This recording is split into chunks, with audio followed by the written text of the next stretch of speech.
Chapter 12, Beth's Story. The silence lingered for just a few more seconds when, as usual, Rachel picked up the ball.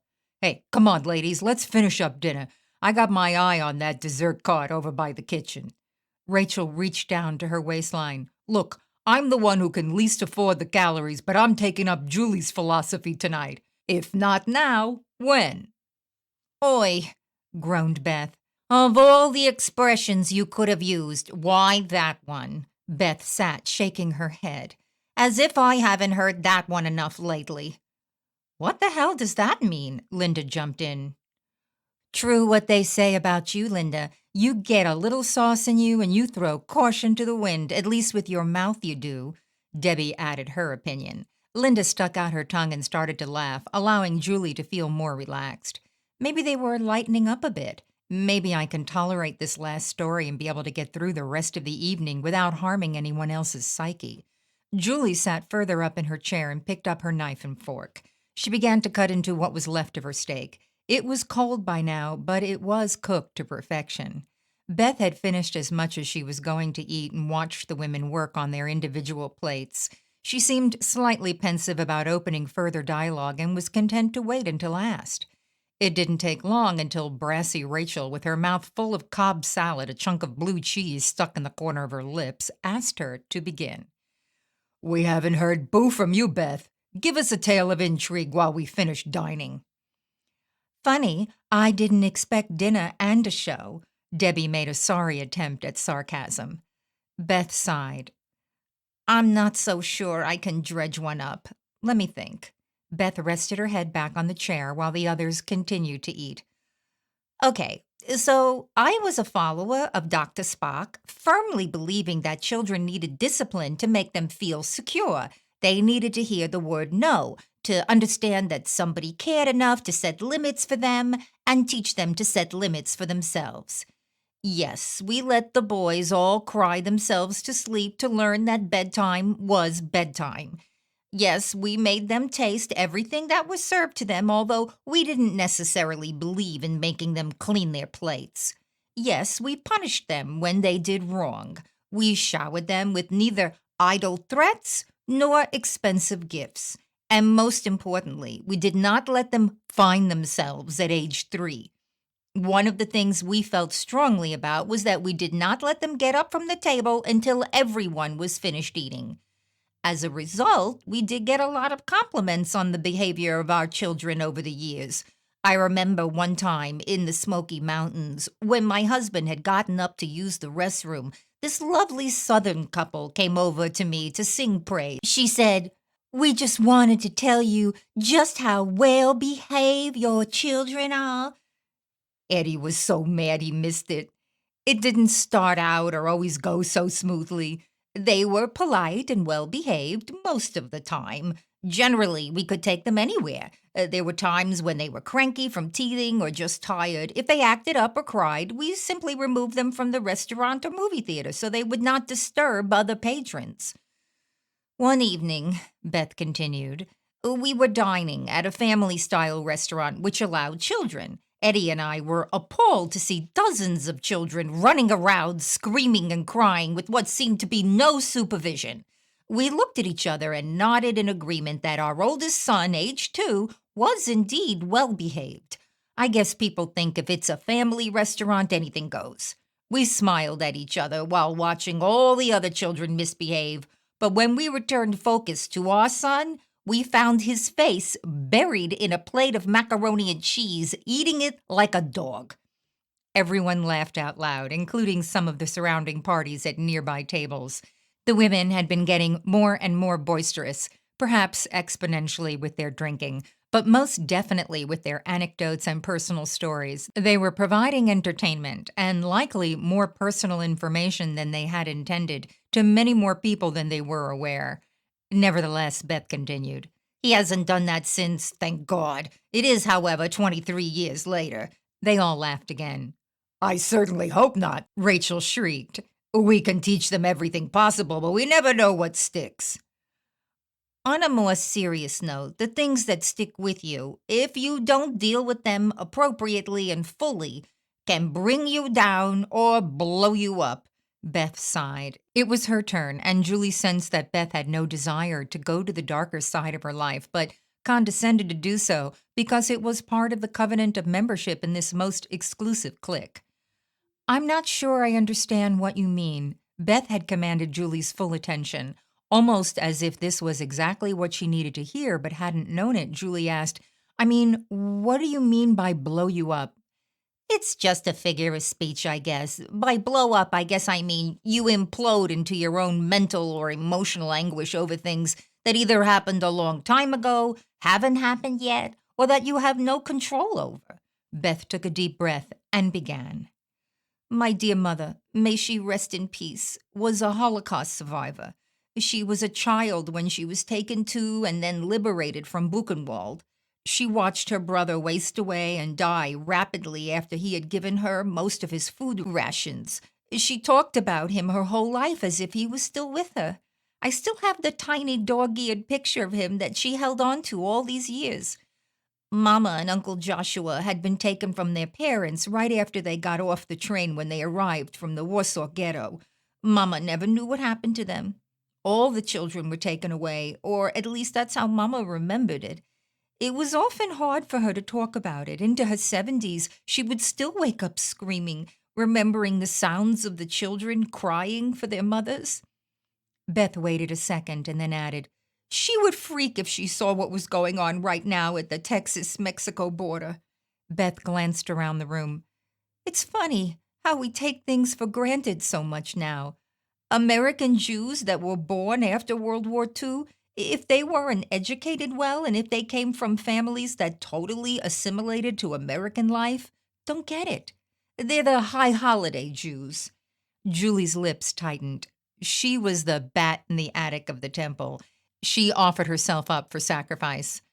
I think you're describing me to a degree. I'm the one they tell the jokes about. How do you get rid of bats in the attic of the temple? Asked Beth. In unison, the other four sang, Bar mitzvah them and you'll never see them again. Although these days, it's not that funny, Beth returned to her solemn tone. With the change in the demeanor in this country and around the world and the rise of anti-Semitism, we need to raise our voices together. There are people out there that deny that the Holocaust even happened. Some are even running for office in this country that hate us just because they hate us. And here in this country, the white nationalist or neo-Nazi movement is growing. Shaking her head slowly, Beth began to weep. Julie leaned over to Debbie and whispered, Is she okay? Give her a second. I'm so sorry. After a minute, Beth began to talk again. I sometimes worry that what Mama and my uncle and I don't even know how many other relatives went through could happen again. Watching what goes on in Europe and here, her voice trailed off again. The waitress rolled the dessert cart over just in time. Rachel's eyes lit up. You're just in time. We really need something sweet right now. She reached across the table and squeezed Beth's arm. Come on, honey. Pick something for dessert. We're all throwing caution to the wind tonight. She turned back to the waitress and added, And please bring us another round of drinks while we're deciding. Haven't we already done enough drinking? We've already had 5 rounds. The practical side of Linda was interfering with her desire to participate wholly. Julie acknowledged this trait in her earlier, but was hoping this was just a passing thought this time. I'm going to need more to drink to get through this and to follow through later. Funny, I hadn't thought about that in a while. Never mind, I'll have another, but I think I'll switch to a dark beer this time. Linda surprised everyone. And order me one of those eclairs. I need to run to the ladies' room. You only rent beer, remember? She got up and slipped away, giving Beth a squeeze on her shoulder as she passed. Julie began to wonder what Beth's whole story was. Seems like there's more to it than this. I guess I'll have to wait until dessert to find out what else is going on with her. I think I like the looks of that chocolate cheesecake, please. After the other 3 women ordered their desserts, the waitress offered coffee or tea. Maybe later. We have more drinking to do. Rachel gave the directive with a mouthful of strawberry cheesecake. Wow, this is fantastic. Almost as good as Joe's key lime pie. Now that's really saying something, Linda said as she parked herself back down in her chair. Where's my eclair? Oh, she had to go back to the kitchen to get a fresh one. The one on the card was for show, and she didn't have any others on the card. Debbie was halfway through a golden creme brulee. Through all of this, Beth sat silently, rubbing her eyes occasionally and staring off into her past and into her future, existing in a paradigm anytime and anywhere, but right there, right then. Her skin was clammy, her lips ashen. The only one who even took notice was Julie. Everyone else was absorbed in cocktails, confections, and conversation. Julie was more than addled by this. What the hell? This woman is obviously in pain.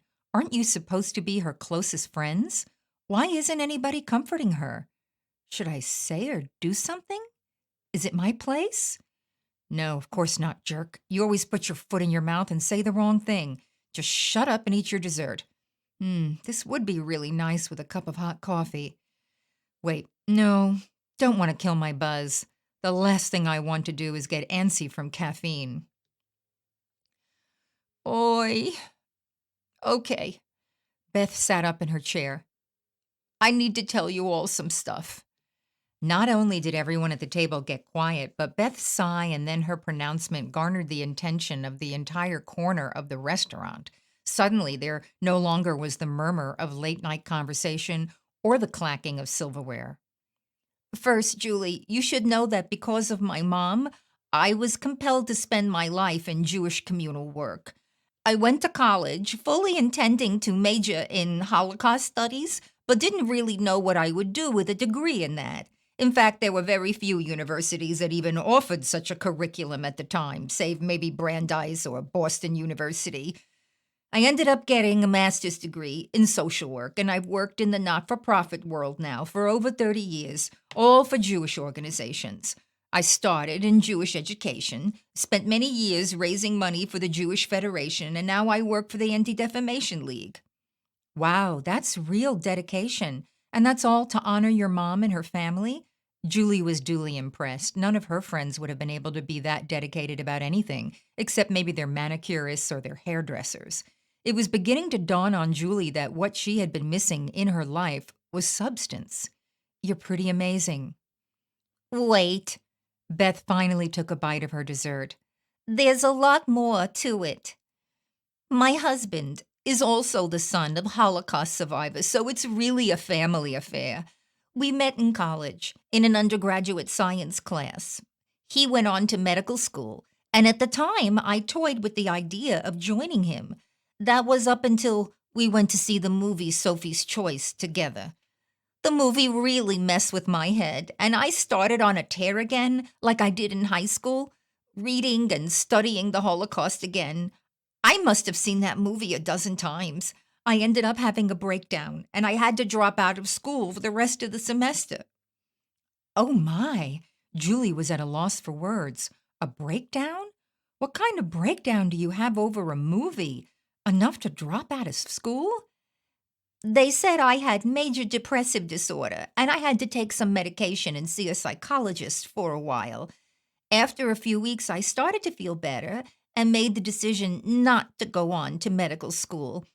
I reached the conclusion that for me to cope with my obsession with the Holocaust, my mama, and anti Semitism, I would best be served doing something productive to address it rather than stay in my head and ruminate about it. She paused, and a slight smile crossed her lips. My husband fully supported my decision and my career. So, what's the problem then? Julie was baffled. There had to be more to this. So what? So you got a little bent out of shape. I know none of my circle ever give this stuff a second thought. The depression stuff? Maybe it's because they're always with the Xanax or the martinis. There's more. A lot more. Some of which the rest of you don't know. Beth had been quiet all day, and Julie surmised now it was because she was anticipating this evening. It all started to blow up last summer at my mother's funeral. I mean, she died of natural causes and all, but we were not prepared for what followed. We assumed the funeral would be relatively small. What we did not know was that Mama had been involved in the Jewish Community Services Holocaust Survivors Group. There must have been 200 elderly Jewish people bussed in for the service, which was beautiful. but then many of them paid condolence calls to the house. What's wrong with that? Isn't that the proper thing to do? Julie asked. Wait, she has some wild stories that came out of this, Rachel volunteered. It seems Mama had a lot of friends, but through this group, she was able to locate cousins who had also survived Buchenwald, Dachau, and even Auschwitz. Mama's father had 4 brothers, 2 of whom had survived and were liberated and made it to the U.S. as well. But Julie paused and glanced around the table. I would think that's all very good and exciting news. Mama never told me or my brother. We didn't know this until after she died. We don't know if she didn't remember or if she didn't want us to know. Beyond that, when we were going through her things and settling her estate, we found some strange things as well. Like what? Julie was now on the edge of her seat. Well, first, in her bedroom, we noticed a terrible odor. We took all her clothes to the cleaners to get them ready to donate, but in so doing, we found all kinds of cookies and crackers wrapped in tissues, stuffed in the pockets. On the shelves over her desk, we found pieces of old rotten fruit hidden behind the books, in vases, and behind the knickknacks. Beth took a deep breath and sighed. In explanation, she offered, We were heartbroken. My poor mama must have been living in fear to her death that the Holocaust would happen again. She was preparing for the worst, still so unsure where her next meal was coming from, even though she had been living here in New York for 72 years. Linda, while she knew all of this as she had been with the family during this time, was still so moved by the sadness of this fact. How traumatic the experience must have been for a person to carry that fear for so many years, even though everything around her screamed freedom and safety. Mama didn't seem to exhibit anything more than typical senior dementia. That was until she was watching the news one night and she saw the protesters in Charlottesville carrying torches and yelling, Jews will not replace us, and blood and soil. That seemed to set something off in her, and she receded into her past and remained there for the last 2 months of her life. She basically shut down in fear. Julie was mesmerized. She too had been shaken by the rise of anti-Semitism around the world. Her own identity as a Jewish woman was exhibited in a minimal way. Being that high holy day Jew, she didn't really participate in much more. Hearing some of this was making her uncomfortable. My daughter Joy had been very active in the temple and had joined the USY group. She went on one of their summer programs and then went on the March of the Living. It changed her forever, and she developed an intense relationship with my mother. Beth smiled a distant smile, yet tears formed in the corners of her eyes. I was almost jealous because Mom shared stories and experiences with Joy that she never told me. But that's okay, isn't it? Julie's kids always had a special relationship with their grandparents. That's natural, isn't it? It would be, but some of it was very disturbing. The end result is that they both had nightmares and emotional distress. Beth took a bite of her eclair. Joy ultimately went back to Israel after her senior year in college and studied at seminary to make the transition to become frum. She came back to attend graduate school as an observant Jew. It was more than we could grasp at first.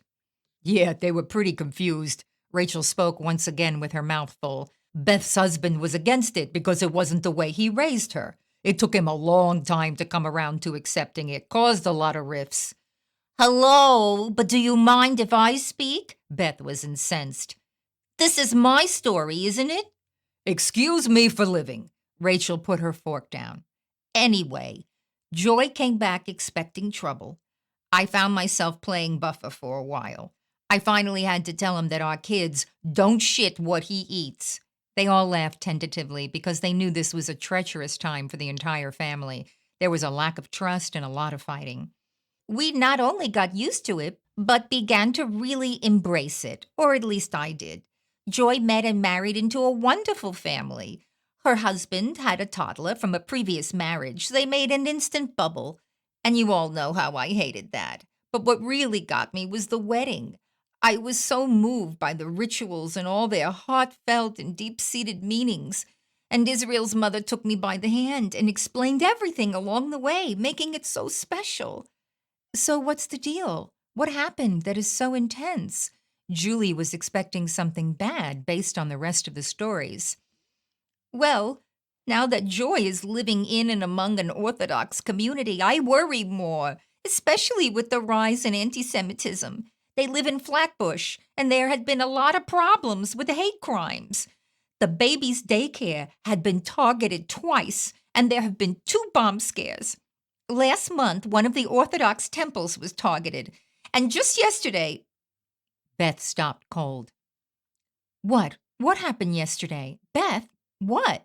They all cajoled her into talking. Joy's best friend's husband, a rabbi, was stabbed as he left the shul. He's in critical condition, the last I heard. Beth's face was white. I know Rabbi Yosef. He is a wonderful man and young. He has 4 small children. He may not survive. Beth broke down. This time, though, her tears were no longer silent. She sobbed piercingly, commanding the attention of everyone in the restaurant. The manager came running over to see if he could call someone. Even the table next to them, 4 young men of color, offered solace. Beth was inconsolable. Geez, Beth, I had no idea you were dealing with this. Why didn't you say anything? Rachel's harsh demeanor had vanished. She was attentive, tender, and understanding. Julie marveled at the change in her. Let me get you some tissues. Linda jumped up and ran to the ladies' room. Debbie scooted her chair around to the side of Beth's and put her arm around Beth. Just let go, kiddo. Let go, but remember to breathe in between. The whole community of Flatbush is in shock. Joy said there's been a vigil all night long outside the hospital. The police are all over the place looking for the guys. Apparently, there were 3 of them. Beth was hiccuping her story in between sobs. They think that they were part of the same gang that had been defacing the shuls, calling in the bomb threats, and terrorizing the community. What I don't understand is why it's okay to hate like that. Julie was an ostrich. She had been living a very sheltered, protected life. Nothing like that seems to happen around my neighborhood, and it's primarily Jewish. You're probably not paying attention, Beth snapped at her. I read a piece in the Times just a few weeks ago about a series of hate crimes right here in Miami Beach not too long ago. Seems like it's gotten a lot worse in the past 2 years or so. I have a pretty good idea why, began Rachel. Let's not get into it, okay? Said Linda. She reached across the table and handed Beth some tissues. Just don't start with the politics, okay? Sorry.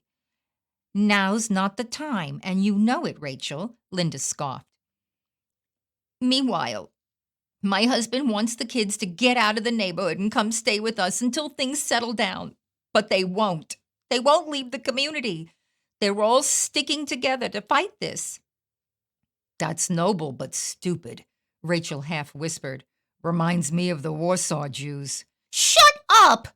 Beth shouted at her. The most insensitive thing you could say. Leave it to you, Rachel. It's true, Beth. You need to convince Joy to get out, even if only for a little while, until the police make some headway. Rachel was no longer being cynical. She was sincere.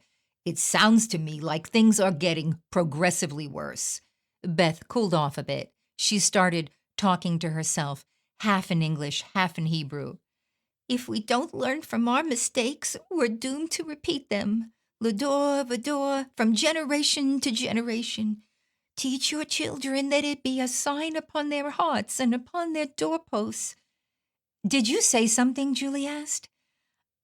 I was just trying to remember the exact quote from George Santayana.